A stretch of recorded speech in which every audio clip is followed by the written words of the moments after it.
Hello friend, मैं अभिषेक शर्मा आपका technical classes में स्वागत कर रहा हूँ। यहाँ पे अपन बात कर रहे हैं एग्जांपल नंबर 7.22। तो यहाँ पे अपन को बताना है, आपको एक ऑब्लिक कटिंग प्लेन दे रखा है। आप क्वेश्चन में देखेंगे तो डायरेक्ट आपको एक क्वेश्चन दे रखा है प्रॉपर तरीके से।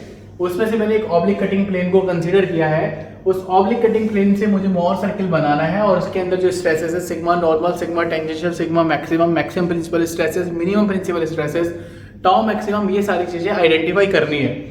तो यहाँ पे इस केस के अंदर जैसे मैं हर बार बताया आपको कि मैं 2 पॉइंट मानता हूँ। जैसे यहाँ पे अगर आप कंसीडर करेंगे तो उस केस के लिए यहाँ पे जो पॉइंट्स दे रखे हैं आपको वो मैं मान लेता हूँ। जैसे यहाँ पे दे रखा है, इन्होंने डी पॉइंट कंसीडर किया है और वहां पे नीचे ई पॉइंट कंसीडर किया है। तो डी पॉइंट की वैल्यू निकाल लेते हैं, कितना होगा देख लीजिए ध्यान से।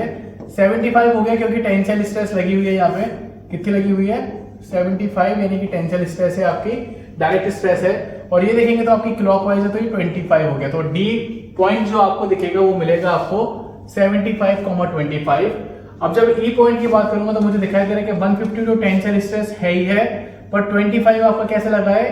काउंटर क्लॉकवाइज यानी कि एंटी क्लॉकवाइज, तो ये हो गया -25। तो बस कुछ नहीं है, मुझे एक्सिस कंसीडर करनी है। तो मैं एक्सिस कंसीडर कर लेता हूं इस केस के लिए।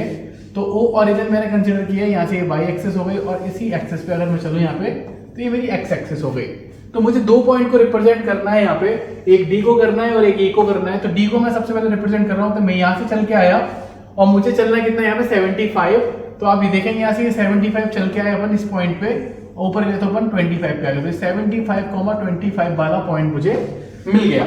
जब हम दूसरे पॉइंट की बात करेंगे जो कि ई पॉइंट है मेरा, उस पर चल के आना है मेरे को 150, -25। तो 150 में चल के आया यहाँ तक, नीचे आया तो -25। तो 150, -25 मेरे पास, ये आपके पास 2 पॉइंट निकल के आ गए। इन दोनों पॉइंट्स को पता है मुझे कि पेरी फेरी पे है, तो मैं दोनों को मिला देता हूं। तो ये जो मुझे मिलेगा वो मेरे को डायमीटर ऑफ सर्किल मिलेगा। डायमीटर मुझे मिल गया है यहाँ पे।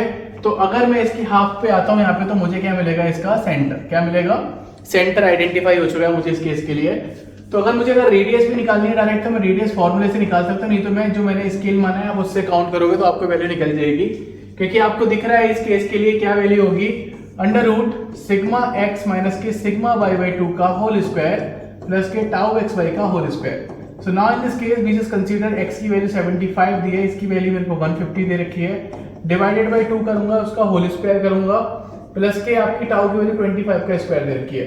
तो 150 - 75 भी बचेगा, डिवाइडेड बाय 2 करूंगा तो 75 का मेरे को आधा करके उसका स्क्वायर प्लस के 25 को उसको जोड़ना है।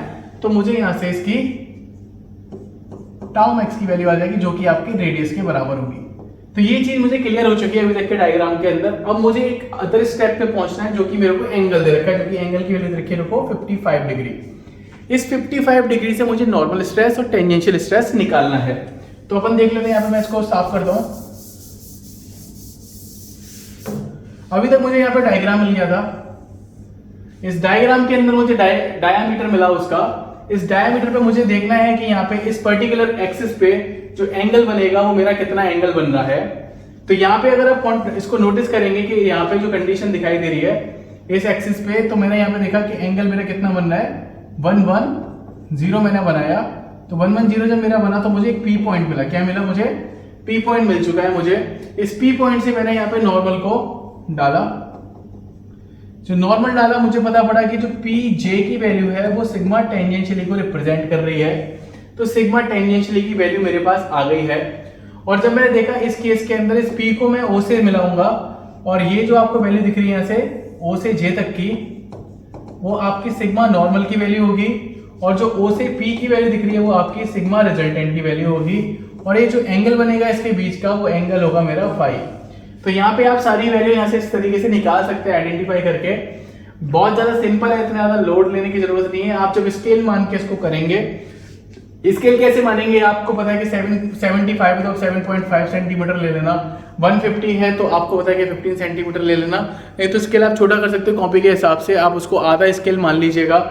तो आप उस हिसाब से इस डायग्राम को प्रॉपरली बना सकते हैं। एंगल आपको डी है, डी से आप उसको ट्रेस करेंगे, आपके पास वैल्यू आ जाएगी। आपके पास ये जो डिस्टेंस निकलेगी आप उसको स्केल में नापना और आपकी ये वैल्यू आ जाएगी। तो सिंपल प्रॉब्लम है। तो अगर आपको समझ में आई तो प्लीज लाइक जरूर करना, शेयर जरूर करना। Thank you for watching guys, thank you so much.